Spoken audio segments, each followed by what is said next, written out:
Hello, everyone, and welcome to your Tuesday lighting critique. So, got a few things to go over today. First off, I want to welcome Nigel to the group. You've got a lot to go over. We'll cover that here in a second, but I wanted to start off by apologizing to Dana. I am sorry I grabbed your wrong image yesterday for the critique. If I ever do that to you, make sure you call me out and I will give you a update because it's just like sometimes things get buried in the comments or I grab the wrong thing or I open the wrong file. So if that ever happens, just let me know and I'll be happy to get back to you. Lots of cool stuff going on. I love the shader work that's being done. Love this character design that you developed, Kjelds. I think that's really cool stuff. I'm excited to see what Jasmine has to say about that. But first off, I wanted to go through. So we've got 3 images here from Nigel, and then we've got 3 videos to go through over here as well. So since Nigel just started, we'll go ahead and kick those off first as a nice way of doing that because we're super nice people. So Nigel, we've got 3 different. Let's just start. We'll start at number 1. Okay. Actually, let's build a number 1. Let's start here.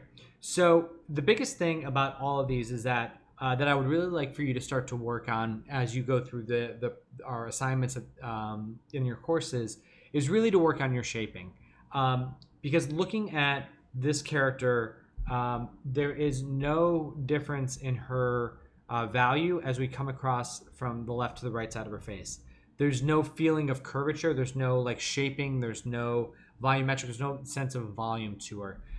There is a very bright light behind her, and this is getting like going way past 1 on the clipping, and it's also just like isolated in here. It's not even kind of going up and around and shaping her head that way or allowing her head to separate from the background a little bit. And then additionally, there's this spotlight around her head, which is theoretically the right, like your head's in the right spot. You're thinking the right thing. You want to draw focus up there to the head. But you want to create more shaping in this fading off across because right now you can feel the spot. Like somebody said this to me once, and I don't know if it makes sense to other people, but you can feel the spottiness of it, like the spotlightiness of it. Like as in it feels like you know exactly what it is. It just feels like a spotlight shined right at that spot.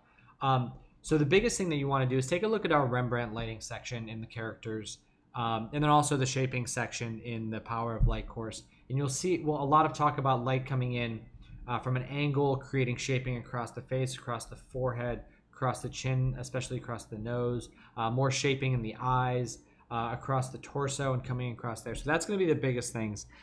You're doing a really nice job of popping the character off of the background in terms of her warmer tones off of a cooler background.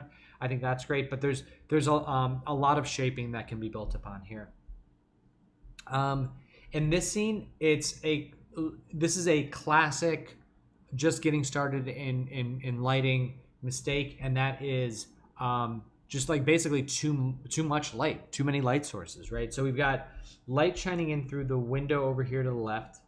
We've got these overhead panels of fluorescent lights, and then we have some other light that's kind of coming in over here to the right. And what's happening is, because like this feels different than the light coming in through the window for a couple reasons. One, there's like these shadows across the top salesman award are going this way, but then the second we hit here, these shadows get a lot shorter. So it feels like this light is coming much more frontally and this one's coming much more from the side. So we have left to right light, back to front light, and top down light all intersecting. So what I always say in situations like that is find your dominant light, find your key light, find your motivation.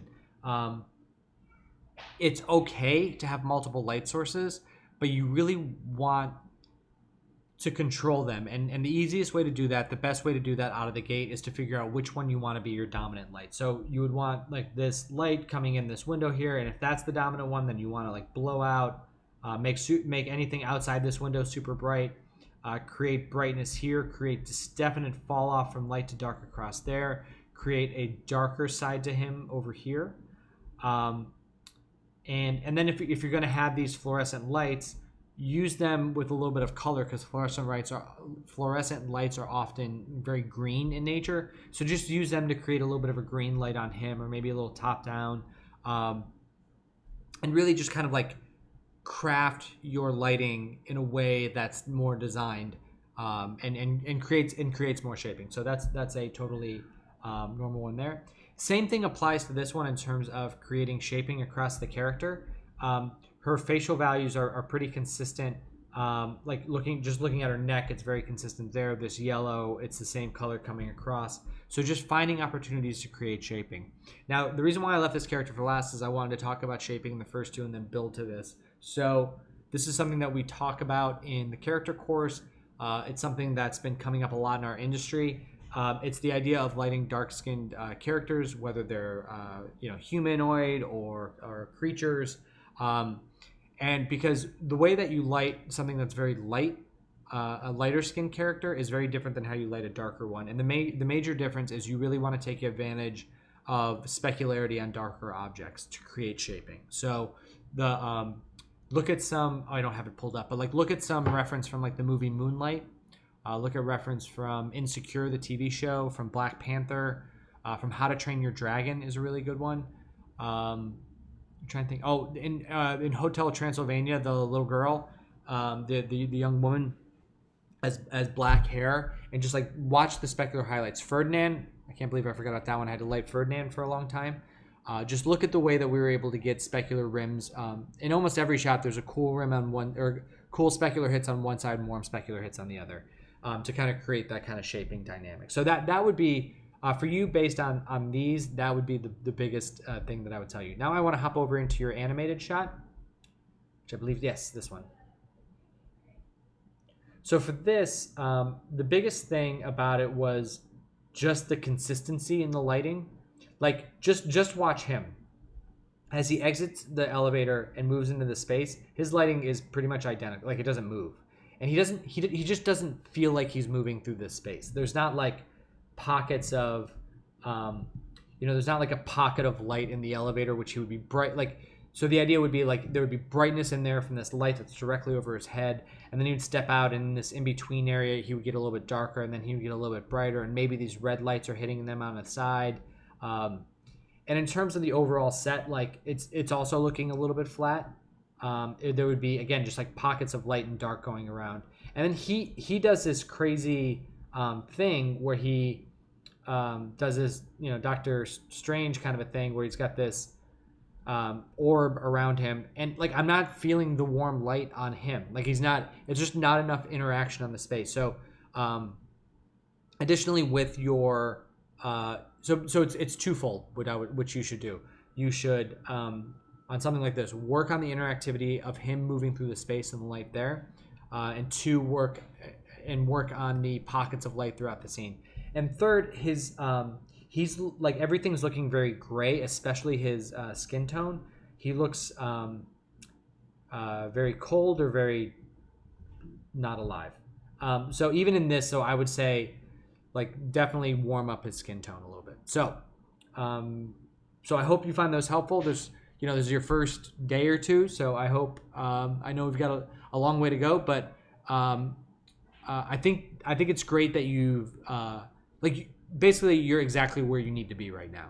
You've got the feeling of lighting. You know how to create lights. You know how to render. You have the basics now. Now it's time to start training your eye and getting you to the point of using your lighting as a really strong tool for your storytelling. So I think you're in the exact right spot. All right, Gloria, this is looking great. I'm gonna make this bigger. Yeah, this is really looking great. I love the depth of field in the background. The smoke element looks really good. I feel like that's new. If it's not, yell at me, because I think that looks great. I think that's a nice little transition. The only note that I have, well, actually I have two. Number one is, I don't know if you have any control over, if you can control the speed of these leaves moving in the background. They're a little twitchy and jittery. Like, it'd be nice to just slow them down a little bit. Just so they feel like they're more swaying. Right now they kind of feel like they're pulsating a little bit.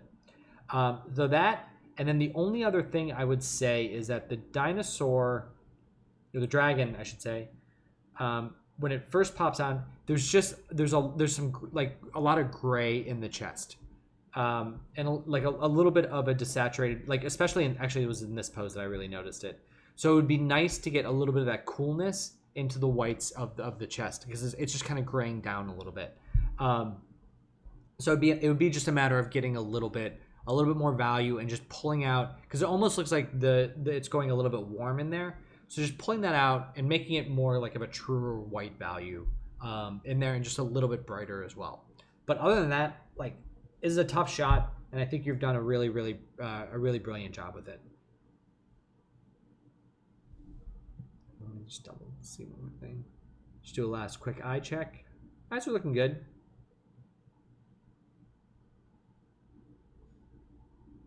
You know, normally you wouldn't want the ding right in the middle, but given the context of the shot, I think that works out really well.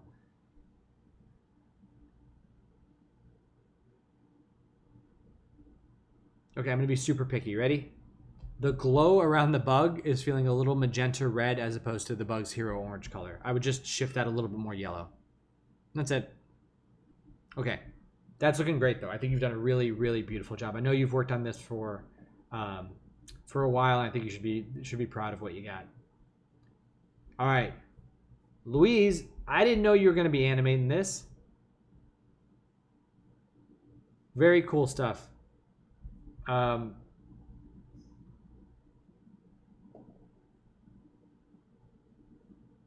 Just trying to look to see if I have any other notes. Maybe just warm up the light here, and you can do this in the comp, but I'd like maybe defocus this bush a little bit more and then warm up the light on it the way that we're kind of seeing it there. Not quite to the level of these trees, but just a little bit more warmth in there. Yeah, I think this looks great. You know, if you want, you can add... God, I have to look at some more reference on this. Oh, not that. No. I would just possibly add a little bit more specularity on the tent. But you can maybe find some reference on that. I could be way wrong. But other than that, love the glow, love the timing, love the flicker, love the particles coming out of the fire.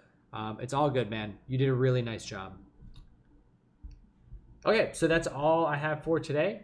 If you all... and great job on these final submissions, too. I see a couple of these. I don't want to go over those quite yet because I wanted to... I'll do on Friday, I'll do the big breakdown of everything. But... I really like what you guys have been able to put together. So, yeah, got any questions? Let me know. If I missed anything, let me know. But keep going, guys. You're doing great, and happy lighting.